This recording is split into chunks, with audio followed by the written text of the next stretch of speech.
फिर से परमेश्वर का धन्यवाद हो, उसकी स्तुति हो कि आज का वक्त खुदा ने फिर से एक बार आपके बीच में लाने के लिए दिया। ये बहुत ही मेरे लिए सौभाग्य की बात है कि फिर से मैं एक बार उस यीशु मसीह के बारे में आपको बताऊं, उसकी जिंदगी के बारे में, उसके कामों के बारे में, कार्यों के बारे में। और आज ये मौका सजीव वाहिनी के द्वारा जो मिला है, खुदा उनको बरकत दे, उनको आशीष दे और उनकी सेविकाई को और भी बढ़ाए। और ये जो वचन के द्वारा प्रचार करने का जो उन्होंने ये स्टेज या मौका दिया है, और भी खुदा बहुत ऐसे उनका इस्तेमाल करे। आप सभी सुनने वाले के लिए भी बहुत शुक्रिया। आपने हमको सराहा और बहुत सारे लोग आशीष पाए, ऐसा हमने सुना है। और फिर इस बार खुदा ने फिर से एक बार एक नए तरीके से आपके बीच में लाने का और आने का मौका दिया है। आइए हम छोटी सी दुआ करते हैं, उसके बाद हम अपने विषय पे जाते हैं। प्यारे खुदावंद, हम तेरा धन्यवाद, तेरी स्तुति, तेरी तारीफ करते हैं खुदावंद, तेरी महिमा करते हैं। खास करके खुदा, इस मौके के लिए, इस वक्त के लिए खुदावंद, और तेरे वचन के लिए जो हम सुनने वाले हैं खुदा, आत्मा के द्वारा कार्य कर। और खुदा, हमारी सच्चाई खुदा क्या है तू हमें बता खुदा, तेरे वचन के द्वारा। और हमें आजाद कर खुदा, ताकि हम तेरी महिमा के लिए इस्तेमाल हो। साथ ही साथ खुदा, सजीव वाहिनी और उनके साथ जितने भी लोग काम करते हैं, बैन क्रिस्टल, उन सभी लोगों को खुदा हम तेरे हाथों में देते हैं। उन्हें तो आशीषित कर, उनकी सेवकाई को आशीषित कर, और सभी प्रकार की जरूरतों को भी पूरा कर, तेरी महिमा के लिए इस्तेमाल कर। सारा गौरव हम तुझको देते हैं, महिमा तुझको देते हैं। यीशु मसीह के नाम से मांगते हैं, आमीन आमीन। आज फिर से एक बार एक नए विषय को लेकर मैं आपके पास आया हूँ। काफी बार आपने इस विषय को पढ़ा भी होगा, देखा भी होगा, और आपने कई बार इस वचन को सुना भी होगा। और आपके पढ़ने में ये वचन कई बार आया है। और जैसा ये वचन आता है, तसा मैं भी कई बार सोचता हूँ कि परमेश्वर हमसे किस कदर से प्यार करता है। पहले हम सबसे पहले आयत पे जाएंगे। रोमियो की पुस्तक, उसका तीसरा अध्याय, और 23 और 24 वचन को देखते हैं हम लोग। वहां पर लिखा है,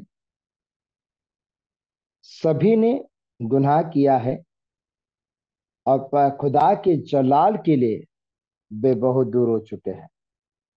सभी ने गुनाह किया है और खुदा के जलाल से वो दूर हो चुके हैं। और यीशु मसीह के उस लहू के भरपाई के द्वारा जो मुक्ति हमको मिली है, उससे हम धार्मिक ठहरते हैं, नीतिमान ठहरते हैं। पौल, और इस वचन को हम रोमियो की पुस्तक में देखते हैं। और लिखने वाला इसके कई राइटर्स हैं। कई इस रोमियो के अध्याय के लेखक को थोड़ा डाउटफुल से देखा जाता है कि कोई भी और भी इसका लेखक हो सकता है। लेकिन ज्यादा से ज्यादा लोग मानते हैं कि इसको पौलुस ने लिखा है, और ये पौलुस की पत्री है। क्योंकि इसमें बहुत सारे हम लोग को वचन जो मिलते हैं, वो उसके कई वचन पौलुस अपने विषय में कहता है, कलीसिया को कहता है। ये सभी वचन हमको इसके अंदर मिलते हैं। और कई बार इसमें के वचन को पौलुस ने दोहराया है। प्यारो, ये जो हम लोग पढ़ते हैं कि सभी ने पाप किया है और परमेश्वर की महिमा से वो वंचित है, दूर है। परमेश्वर की महिमा से वो दूर हो गया है। सबसे पहला मैं आपको एक बात बता दूं, एदन की बगीचा में जो घटना हुई वो साधारण घटना नहीं थी। या एदन की बगीचा में जो हादसा हुआ, वो हादसा नहीं था। वो कोई स्टोरी नहीं है, वो एक हकीकत है जो हुआ। और खुदा ने वहां पर अपने न्याय को, अपने प्यार को और अपनी उपस्थिति को वहां प्रकट किया। इस वचन को देखने से पहले हम पहले अदन की बगीचा में क्या हुआ थोड़ा सा हम देखेंगे। अदन के बगीचा में आप और मैं जानते हैं कि आदम को मट्टी से बनाया, और उसकी हड्डियों को लेकर परमेश्वर ने हवा को बनाया। दोनों को बगीचे में रखा, ईदन बगीचे में रखा, और देखभाल के लिए सर्फ शैतान प्रवेश करता है और हवा को वो माया जाल में फंसाता है, बातों में फंसाता है, और उसको फंसा कर वो फल खाने के लिए उसको उत्साहित करता है। और फल खाने के बाद वो फल अपने पति को भी देती है, यानी आदम को भी देती है। उसके बाद वो दोनों भी झाड़ के पीछे छुप जाते हैं। यहाँ पर तो ठीक था, लेकिन जब परमेश्वर उस एदेन की बगीचा में आता है और वहां वो आदाम को ललकारता है, यानी पूछता है, आवाज देता है कि तू कहाँ है। तभी आदाम बड़ी आसानी से कहता है कि मैं नंगा हूं, मैं झाड़ के पीछे छुपा हूं। मेरा एक सवाल है आपसे, आदाम तो पहले से ही नंगा था, फिर फल खाने के बाद उसे ऐसा क्या पता चला कि वो नंगा है? वो तो पहले से ही नंगा था। उसका कुछ, उसके शरीर पे कोई कपड़े ही नहीं थे, ना हवा के ना आदम के। फिर फल खाने के बाद उसको ऐसा क्या पता चला कि वह नंगा है? अब उसके पास कपड़े नहीं है, उसके शरीर पे कपड़े नहीं है। ये सोचने वाली बात है। यहाँ पर वचन पे क्या लिखा है? सभी ने पाप किया है। इन्हें सभी लोगों ने गुनाह किया है, आदम से लेकर अभी तक सभी ने गुनाह किया है। परमेश्वर के विरुद्ध वो लोग ने पाप किया है, जो नहीं करना चाहता वो लोग ने किया है। किसी ने चोरी किया है, तो किसी ने झूठ बोला है, किसी ने हत्या की है, किसी ने खून किया है, किसी ने अलग अलग प्रकार के काम किए हैं जो परमेश्वर को अच्छा नहीं लगता। जैसे लिखा है कि सभी लोगों ने गुनाह किया है, कोई भी बिना गुनाह का नहीं है। सभी ने गुनाह किया है और वो परमेश्वर की महिमा से वंचित है। यहाँ पर मैं आपको लेके जाता हूँ कि कई बार क्या होता है कि हम इस बात को ठुकराते हैं। पाप ये जो शब्द है, इसकी जो व्याख्या है, अगर आप याकूब की पत्री उसका 4 उसके 17 वचन पे आप देखेंगे कि अच्छाई करना भलाई करना कोई जानता है, अगर वो नहीं करता उसके लिए वो पाप है, जो अच्छा करना जानता हो। इसलिए बाइबल कहती है कि सभी लोगों ने पाप किया है, किसी ने भी अच्छा काम नहीं किया है। सभी लोग जो है वो बुरे काम करते हैं, सभी जो है जो परमेश्वर के विरुद्ध काम करते हैं। लेकिन मेरा सवाल ये है, क्या आदाम पहले से जो नंगा था, आदाम जो पहले से उसके पास कपड़े नहीं थे, फिर फल खाने के बाद ऐसा क्या उसको पता चला कि अब उसके शरीर पे कपड़े नहीं है, वो परमेश्वर के सामने नहीं आ सकता? क्या हमने कभी सोचा है कि क्यों आदाम छुप गया? बहुत ही आसान सा जवाब है। जो महिमा का शरीर था वो छोड़कर चला गया था। आदाम को महिमा का जो शरीर था, महिमा की जो बातें थी, महिमा का जो वक्त था, महिमा का जो मिलने का रिलेशनशिप था परमेश्वर के साथ, वो उसे छोड़कर चले गए थे। जब उसे वो छोड़कर चले गए, महिमा का शरीर, परमेश्वर ने हमको महिमा का शरीर दिया है। हम गलती करने की वजह से ये महिमा का शरीर हमें परमेश्वर से दूर लेके जाता है। ये महिमा का शरीर हमसे निकल जाता है और हम परमेश्वर की महिमा को नहीं पाते हैं। कई लोग बोलते हैं कि परमेश्वर हमारी प्रार्थना क्यों नहीं सुनता? क्योंकि हमारे पाप की वजह से हमारी प्रार्थना का जवाब नहीं आता।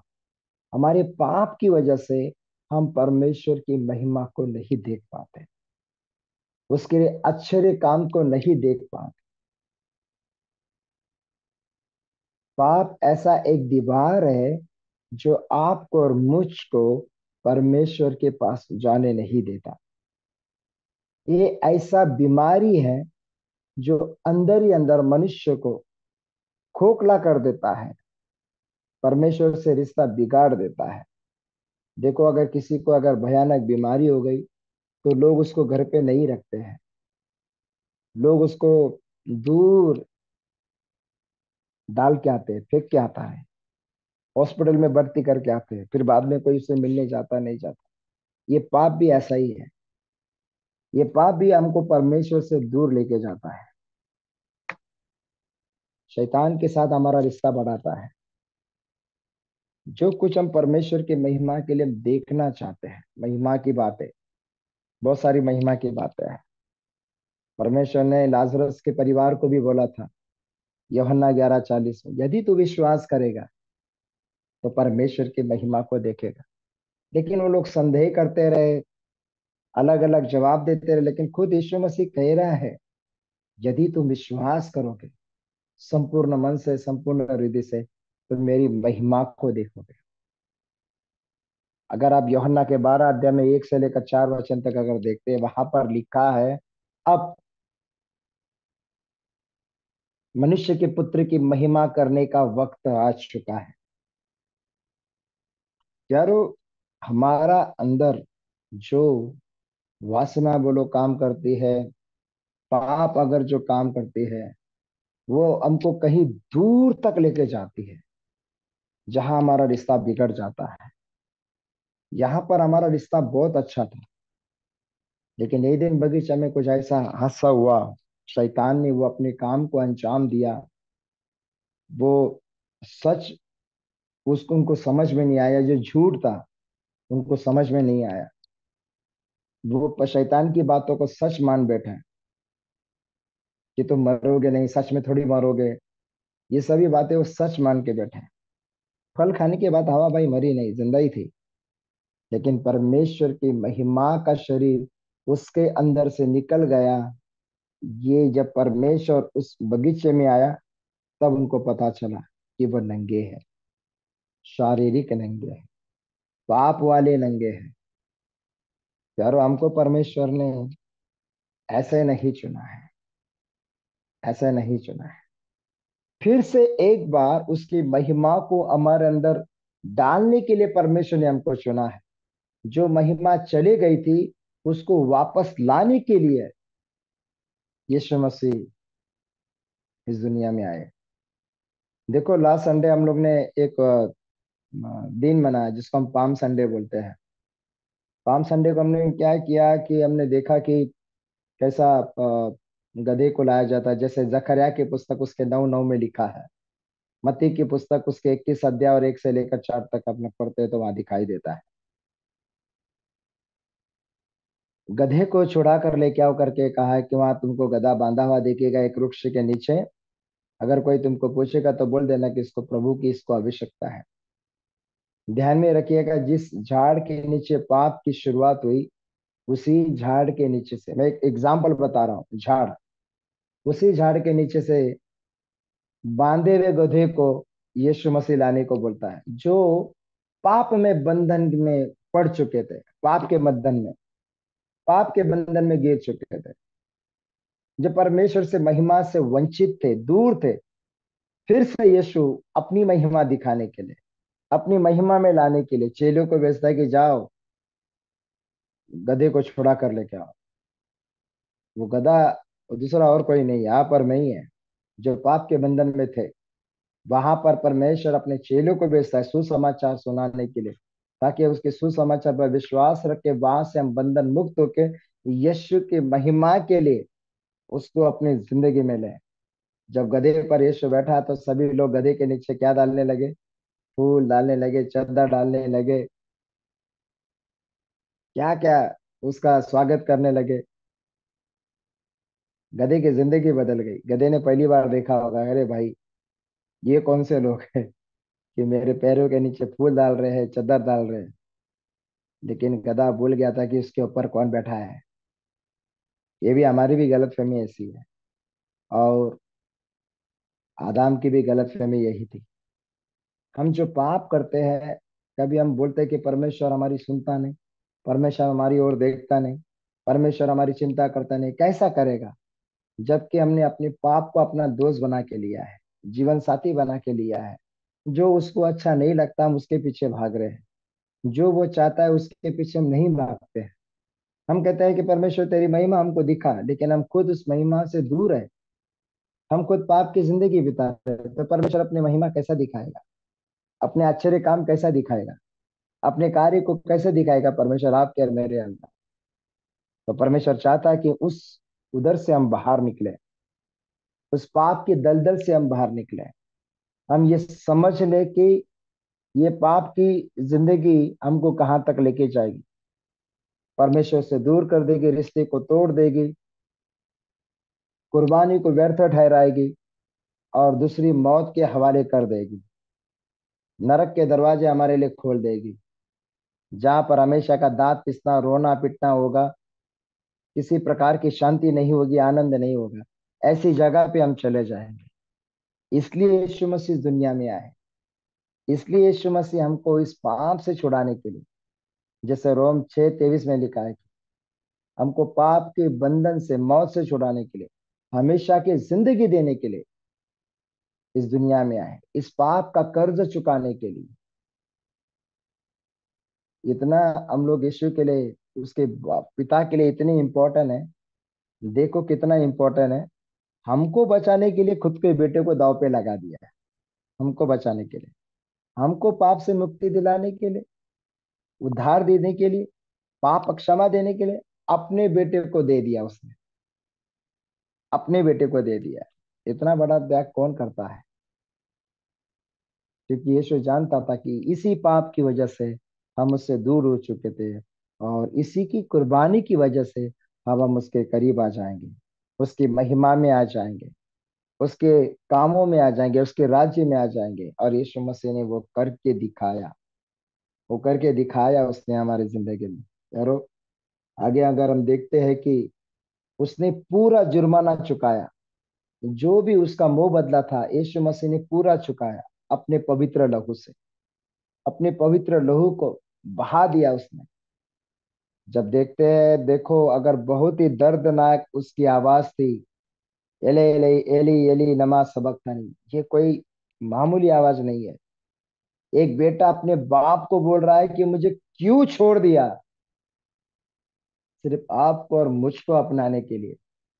ऐसी कोई काबिलियत नहीं थी हमारे अंदर, ऐसा कोई वजूद भी हमारे अंदर नहीं था, ऐसी कोई पाक रूहे कुद्दूस वाली बातें भी हमारे अंदर नहीं थी।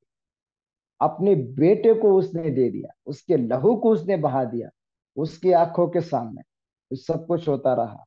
वो चिल्लाया। उसने अपने आप को अकेला देखा, उसने चिल्लाया, मेरे प्रभु, मेरे स्वामी, तूने मुझे क्यों त्याग दिया। बहुत ही दर्द भरा है। आप और मैं पाप के दलदल में थे, उस महिमा से दूर थे। वापस उसकी महिमा में लाने के लिए, उसकी महिमा में आपको चलाने के लिए, इतना सब कुछ वो उसको करना पड़ा। वो चाहता तो तभी का तभी वो सजा दे देता था उसको। आदम को उसने सजा नहीं दी। अगर सजा देता, अगर माफ करता, वहीं के वहीं माफ करता, तो शैतान जोरों से चिल्लाता कि तेरा न्याय किधर है। एक को सजा दे रहा है, दूसरे को मार रहा है, तेरा न्याय किधर है। आपको और मुझको छुड़ाने के लिए यीशु सूली पर चढ़ा। रोम 8:5-8 में ऐसा लिखा है, रोम उसका 5:8 में, कि हम पापी थे, मसीह हमारे लिए मारा गया। हम पापी थे, हमारे अंदर कोई अच्छी बातें नहीं थी, पाप से भरा हुआ जीवन था हमारा। हम किसी भी प्रकार से उस परमेश्वर से हम दूर थे। हम उस पीड़ा में थे, हमको बचाने वाला कोई नहीं था। तो परमेश्वर ने योजना बनाई कि अब क्या किया जा सकता है। उसने योजना बनाई। 430 साल इज़राइल फिरौन की गुलामी में रहा। हम तो पैदाइशी गुलामी में, हमारा जन्म पाप में है, हमारा जीना पाप में है, हमारा चलना पाप में है। यहीं से हमको बचाने के लिए, यहीं से हमको छुटकारा देने के लिए, यहीं से हमको बाहर निकालने के लिए यीशु मसीह ने अपनी कुर्बानी दी, अपनी जान दी। आपकी जान बचाने के लिए उसने अपने बेटे की जान दे डाली। कितना बेपनाह मोहब्बत करता है। इसलिए उसके छुटकारे के द्वारा हमारा जो पाप का कर्जा था, वो बहुत ही भारी था। वो ऐसे वैसे नहीं चुकाया जा सकता था। इसके लिए, उसके लिए कुछ तो भी बड़ा करना था। इसलिए यीशु ने अपना लहू, कीमती लहू, यीशु ने अपना कीमती लहू बहाया और हमको आजाद किया। प्यारो, यदि आप सोच रहे हो कि आपकी जिंदगी में भी ये महिमा क्यों नहीं है, क्यों हम परमेश्वर से दूर है, क्यों परमेश्वर हमारी प्रार्थना नहीं सुनता, हमारी प्रार्थना का जवाब क्यों नहीं देता? क्यों हम पवित्र आत्मा को अंदर में हमारे अंदर महसूस नहीं कर पाते हैं? क्यों पवित्र आत्मा का कार्य हमारे अंदर नहीं होता? क्यों हमारे घरों में गड़बड़ चालू है? ये सब कुछ क्यों? एक पाप की वजह से, एक श्राप की वजह से। क्यों हमारे सब कुछ है? एक श्राप की वजह से, एक पाप की वजह से। इसलिए यीशु मसीह दुनिया में आया, ताकि आपको पाप से, यीशु मसीह पापियों का नाश करने नहीं आया, पाप का नाश करने आया, पापियों से प्यार करने आया। हम मनुष्य से नफरत ना करें, लेकिन उसके अंदर की बुराई को दूर निकालने के लिए मदद करें। कई सारे लोग दारू पीते हैं, सिगरेट पीते हैं, तंबाकू खाते हैं, गुटखा खाते हैं, लोग उनसे नफरत करते हैं। अरे भाई, तो दारू पीता है, अरे भाई, अरे दूर हो जा मुझसे। मसीह ने ऐसा कुछ नहीं किया, लेकिन मसीह ने उनके अंदर की बुराई को दूर करने का कोशिश किया, उनके अंदर की बुराई को। आपको और मेरे को वही ड्यूटी है कि लोगों को, उनके अंदर की बुराई को हमको मारना है, लोगों को नहीं मारना है। अब बेवड़े को मारो, किसी को मारो, गुटखा खाने वाले को मारो, कितना भी मारो, मारने से कोई फायदा नहीं होगा। मारना है तो उसके अंदर की आदत को मारो, पाप वाली आदत को, बुराई की आदत को मारो। तो वो अच्छा इंसान बनेगा, अच्छा व्यक्ति बनेगा। बाइबल कहती है कि यूहन्ना उसका 9 अध्याय उसके 31 वचन, कि परमेश्वर पापियों की नहीं सुनता। जहाँ दो या तीन मेरे नाम से इकट्ठे थे, कौन दो या तीन? जो निष्कलंक निर्दोष परमेश्वर के नाम से आते हैं, वो लोग, वो परमेश्वर की महिमा को देखते हैं। किसकी जिंदगी में गवाही होती है? जो रोज पाप करे और रोज क्षमा मांगे वो, या जो एक बार पाप किया और पश्चाताप किया, छोड़ दिया और परमेश्वर की महिमा के लिए जिंदगी जिया, वो? किसके जिंदगी में आती है सब महिमा? किसको परमेश्वर आशीषित करता है? आजकल आशीष का पैटर्न क्या है बोलो तो? गाड़ी, बंगला, पैसा, बहुत सारा सोना, जायदाद, प्रॉपर्टी, यही होता है। उपवास, प्रार्थना, आराधना, ये सब कुछ नहीं है, ये प्रॉपर्टी नहीं है। लेकिन प्यारो, ये आपके साथ नहीं आएगी, ये आपके साथ नहीं आएगी। लेकिन आपकी आराधना, आपकी प्रार्थना, आपकी उपवास प्रार्थना, आपका विश्वास, आपका धार्मिकता का जीवन, पवित्रता का जीवन, परमेश्वर का भय, उसका प्यार, ये सब चीजें आपके साथ आए। इसलिए अगर आपको परमेश्वर की महिमा को देखना है, परमेश्वर की महिमा में आना है, अगर आप चाहते हैं कि मैं परमेश्वर की महिमा को देखूं अपनी जिंदगी में, अपने कामों में, अपनी सेविकाई में, अपने घर में, अपने लोगों में, तो इस पाप से आजादी पालो यीशु के लहू से। क्योंकि बाइबल कहते हैं कि पहला यूहन्ना 1 अध्याय उसके 7 वचन में, कि यीशु का लहू सारे पापों से हमको शुद्ध करता है, सारे पापों से। तो आइए, अपने हृदय के अंदर की जितनी वो पाप है, उसको बाहर निकाले। देखो, अगर कोई जख्म हमको अगर तकलीफ देती है, उस जख्म को अगर हम बढ़ने देंगे, आखिर में वो बहुत बड़ा कैंसर बन जाएगा। वो कोई भी रूप ले सकता है, वो पूरे शरीर को खराब कर देगा। आज हमको वक्त है इस गुनाह से माफी मांगने के लिए, इस गुनाह से आजादी पाने के लिए, इस गुनाह से अपनी जिंदगी को बचाने के लिए। आज हमारे पास वक्त है। कल हमारा है या नहीं मालूम, लेकिन आज है। प्रकाशित वाक्य उसका 3 अध्याय 20 वचन में लिखा है कि यीशु आज दरवाजा खटखटाता है, बोलता है, पाप की जिंदगी छोड़कर जो कोई मेरी आवाज को सुनता है, मेरे पास आता है, मैं उसके साथ भोजन करूंगा, मैं उसके साथ रहूंगा। क्या आप परमेश्वर के साथ रहना चाहते हैं? उसकी महिमा में आना चाहते हैं? उसको महिमा को देखना चाहते हैं? तो अपने अंदरूनी पाप को यीशु के लहू से धो लो, उसके पास आ जाओ। आपका पाप कैसा भी क्यों ना हो, मेरा पाप कैसा भी क्यों ना हो, लूक 1 अध्याय उसके 18 वचन में लिखा है, आओ आपस में वाद विवाद करें, हमारे पापी कितनी भी लाल क्यों ना हो, वो उसके लहू से उसे वो धो देगा। आज हमको वक्त है, आज हमारे पास वक्त है। कल हमारा नहीं है। नीति वचन 27 उसके 1 वचन में लिखा है, कल हमारा नहीं है।